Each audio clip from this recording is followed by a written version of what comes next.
ses amis.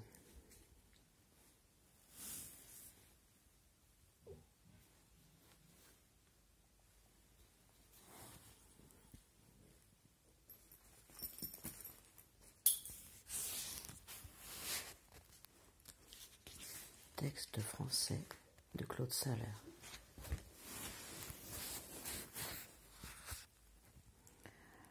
Le soleil brille sur les Alpes, comme tous les jours. Peter garde son troupeau de chèvres.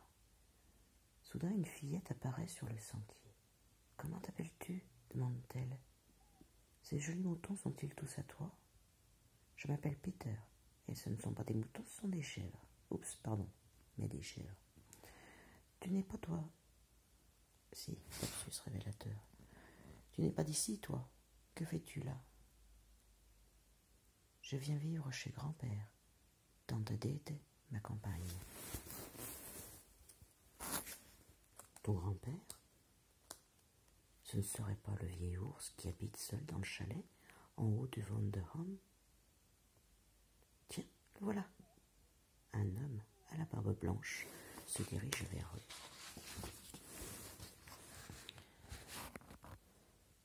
Peter, dépêche-toi. Tu es en retard, rugit-il. Et toi, que fais-tu là ? Tante Dete vient d'arriver. Elle répond pour Heidi. C'est ta petite fille. Je me suis occupé d'elle depuis que ses parents sont morts. Maintenant, c'est à ton tour. Grand-père refuse énergiquement. Il ne veut pas s'encombrer d'une gamine. Mais Tante Dete insiste, et il a bon cœur. Il finit par céder. Pendant que Tante Dete repart... Oups, pardon, je le refais. Pendant que Tante Dete repart, grand-père reconduit Heidi au chalet.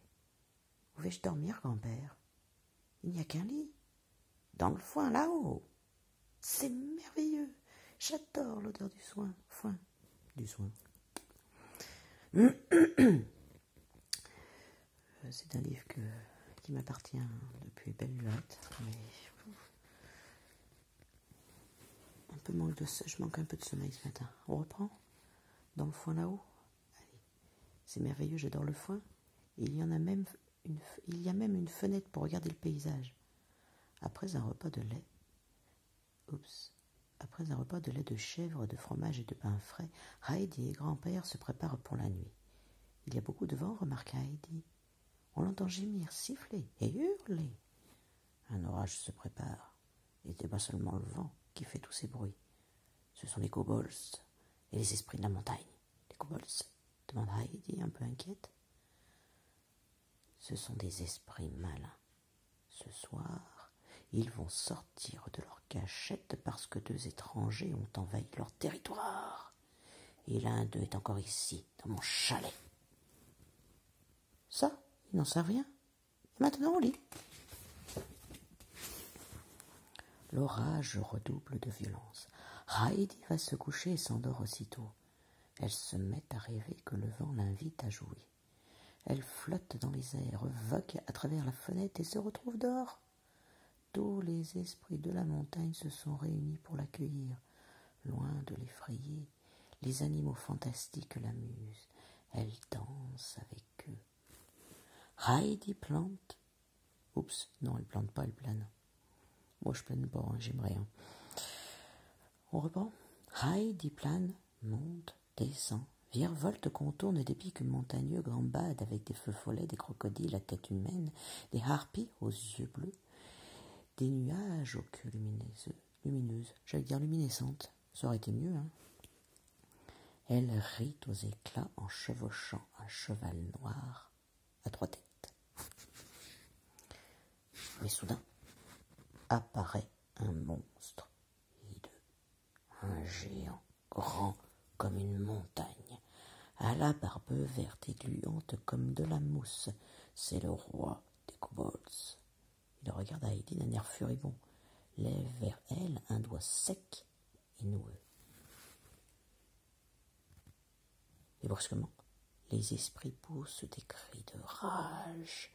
Ils pourchassent la fillette à travers la tempête et les éclairs. Le plus proche des poursuivants tend déjà la patte vers elle quand elle atteint le chalet. Elle se jette sous les couvertures et se réveille dans son lit.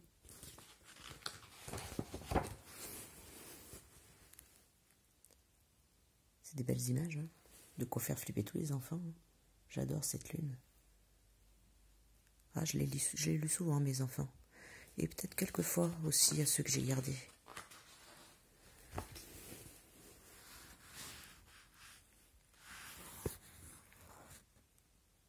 Ça, c'était du dessin. Hein. C'est une magnifique journée. Heidi rejoint grand-père dehors. Il est en train d'abattre un arbre. En levant les yeux, Heidi aperçoit un hibou perché sur une branche. « Attention !» s'écrie-t-elle. Au même instant, l'arbre s'effondre avec un craquement sinistre. Heidi n'a pas remarqué qu'elle se trouve sur sa trajectoire. Heureusement, grand-père intervient. À la dernière seconde, il envoie Heidi rouler dans l'herbe. Il y a un grand fracas. Ouais, il n'y a pas qu'un grand fracas, regardez. Je bafouille, je crachouille. Faut que je réveille la voix. On reprend. À la dernière seconde, il envoie Heidi rouler dans l'herbe. Il y a un grand fracas de branches brisées. Et le hibou atterrit dans les bras de Heidi. Heidi se relève. Regarde autour d'elle. Grand-père a disparu. Non, loin de là, Peter a tout entendu. Il accourt et aide Heidi à rechercher grand-père. Ils finissent par le trouver sous un amas de branches. Sa jambe est coincée sous une grosse souche. Les deux enfants ont beaucoup de mal à le dégager. Voilà des années que je coupe des arbres, je n'ai jamais eu le moindre accident. Tu es ici depuis hier et regarde ce qui m'arrive. Tout ça à cause d'un hibou. Gémit grand-père. Il a du mal à marcher. Peter Heidi l'aide à regagner le chalet. Ne t'en fais pas, grand-père. Tu seras bientôt guéri. En t'attendant, c'est moi qui m'occuperai du ménage et des chèvres. Ça ne marchera pas, grogne le vieil homme. Mais Heidi tient parole. Jamais le chalet n'a été aussi propre et rangé. Hooter, le hibou qu'elle a sauvé, ne la quitte plus. Tous les grands animaux, oups, c'est pas les grands, c'est les autres. Tous les autres animaux de la montagne deviennent également ses amis. Avec l'aide de Peter, Heidi a appris à traire les chèvres. Grand-père, regarde! Annonce-t-elle fièrement en brandissant deux pots de lait. Je sais, c'est pas ce qui est écrit, je m'en fous. Hein. Bientôt, je saurai m'occuper du troupeau entier. Mieux vaut commencer avec une seule bête. Je te donne Spritz, le petit chevreau noir.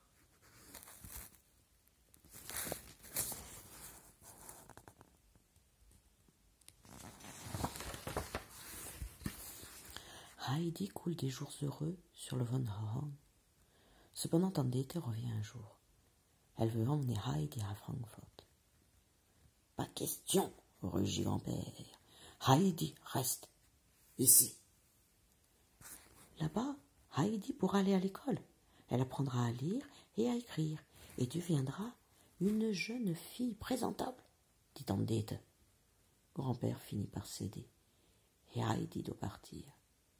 Peter, grand-père et Heidi ont les larmes aux yeux. Ils ne voient pas Hooter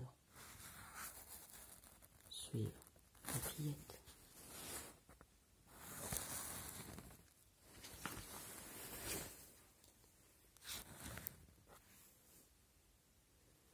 Heidi doit devenir demoiselle de compagnie de la fille de Monsieur Sesemann. J'arrive pas à le prononcer, hein. On s'en fout, on prononce comme on veut. Après un long voyage, elle et sa tante arrivent devant une grande bâtisse sombre et triste. Hooter se pose dans un arbre proche. Ça fait flipper, hein. Moi, ça m'a fait flipper longtemps, celui-là. Celui-là m'a beaucoup fait rire. C'est dommage qu'il soit à cheval sur 2 pages. Mais bon. Bom, bom, bom. Heurte lugubrement. Rata. Faux lapsus, vrai lapsus, on s'en fout, je reprends. Boum, boum, boum. Ça fait comme Mika, mais il le chante mieux que moi, donc je vais pas le faire.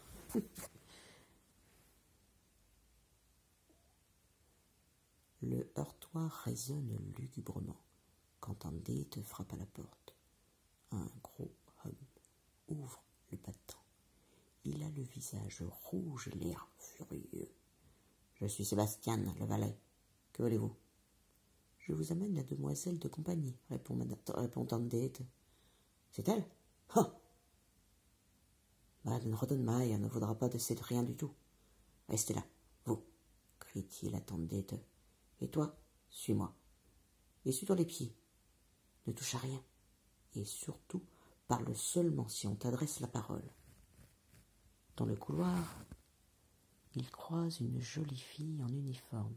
« Tu es la nouvelle demoiselle de compagnie ? Comment t'appelles-tu » demande-t-elle Heidi. « Heidi, Madame Rottenmeier. »« Madame Rottenmeier » rugit Sébastien. « Tu ne sais donc rien ?» Je la refais ? Ouais, il vaut mieux. Hein. Allez. J'en étais où ? Je suis fatiguée, hein, j'ai du mal à rester réveillée. Alors, comment tu t'appelles ? Voilà, comment t'appelles-tu ? demande-t-elle à Heidi. Heidi ? Madame Rottenmeier. Ouais, parce que Heidi, elle croit qu'elle s'adresse à Madame Rottenmeier. Bah oui, elle connaît rien. Madame Rottenmeier, rugit Sébastien, tu ne sais donc rien. Ce n'est que Tinette, la femme de chambre. Le valet s'arrête enfin devant une porte. Il fait entrer Heidi dans une pièce sombre. D'épaisses tentures cachent les fenêtres. Il y a des meubles partout et l'air sent le renfermer. Je peux vous dire que tout ça, ça m'a énormément aidé quand j'étais femme de ménage dans quelques maisons plus ou moins bourgeoises ou fausses bourgeoises, vraies bourgeoises, des bobos ou des vrais riches et des faux riches, des vrais immigrés de longue date ou pas. Je vous laisse voir. Ah non, ça c'était pas dans le texte, hein, c'était une parenthèse personnelle. Franchement, elle fait flipper là derrière. Hein. C'est bien fait. Hein. Et là, c'est bien dessiné. Hein. Tinette. Ah non, c'est le pense-bête de mon fils qui sonne. Je sais pas si vous l'avez entendu. Allez. Une grande femme maigre, vêtue de noir, se tient au centre de la pièce. Elle dévisage Heidi d'un air sévère. Cette femme ne m'a jamais vue et elle est déjà en colère contre moi, pense Heidi. Voilà la nouvelle demoiselle de compagnie, annonce Sébastien. Quoi ? Cette rien du tout ne serait même pas digne de tenir compagnie à un chien. Elle ne peut pas rester ici. Sébastien, renvoie-la dans ses bois, ses montagnes ou son zoo.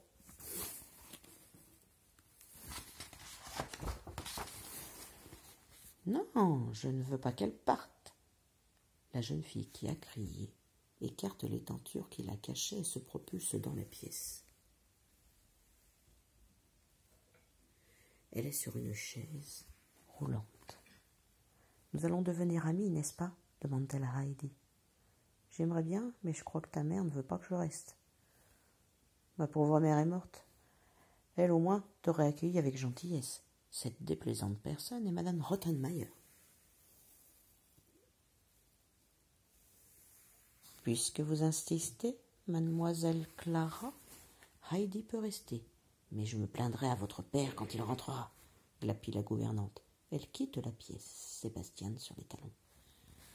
Heidi et Clara discutent jusqu'au soir. Enfin, il est l'heure de se coucher.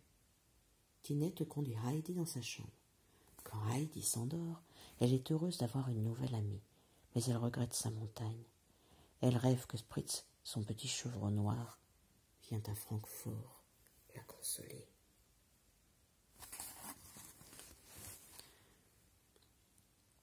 Le lendemain matin, en regardant par la fenêtre, Heidi voit Tinette en grande conversation avec un beau jeune homme. Il est là. Tinette, elle est là. Ah ouais. Avec un beau jeune homme. À côté de lui se trouve une charrette de charbon tirée par un cheval. Il porte le charbon à la cave. « Ne vas-tu jamais te promener après le travail demande Tinette. Si, je me promène toujours avec Gretchen, répond Willy, tout rouge. Oh, eh bien, bonne promenade, monsieur face de charbon Willy.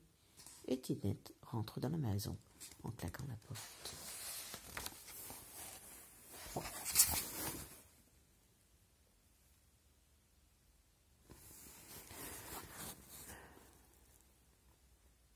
Mais qu'est-ce que je lui ai fait? Qu'est-ce qui lui prend? Se lamente Willy. Ne te désole pas, intervint Heidi. Elle t'aime bien, je l'ai vu. C'est seulement qu'elle n'aime pas que tu te promènes avec une autre femme. Mais Gretchen n'est pas une femme, c'est mon cheval. Il faut bien que je le ramène à l'écurie. Quand tu l'auras dit à Tinette, tout s'arrangera, tu verras, dit Heidi en souriant. Tu le crois vraiment? Elle est si jolie. Les jolies filles me font un peu peur, et pourtant je crois que je l'aime bien, moi aussi. Je crois même que je l'épouserais, si elle le voulait. Heidi entend frapper à la porte. Elle dit au revoir à Willy et va ouvrir. C'est Sébastien.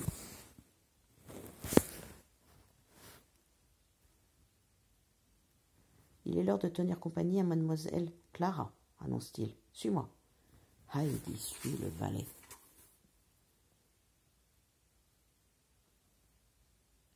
Dans un interminable couloir, ils montent et descendent d'innombrables escaliers.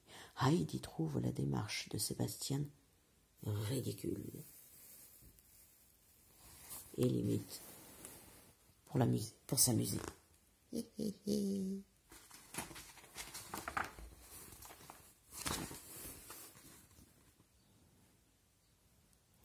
Clara a toutes sortes de questions à poser à Heidi.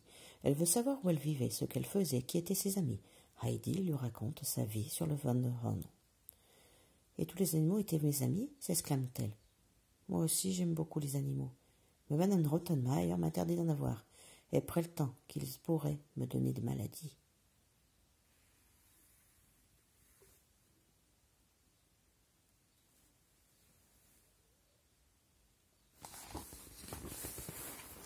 Heidi l'interrompt soudain. « D'où sort ce singe ?» demande-t-elle. En effet, un singe est perché sur une chaise, derrière Clara. Il n'est pas sur la chaise, là, il s'est perché ailleurs.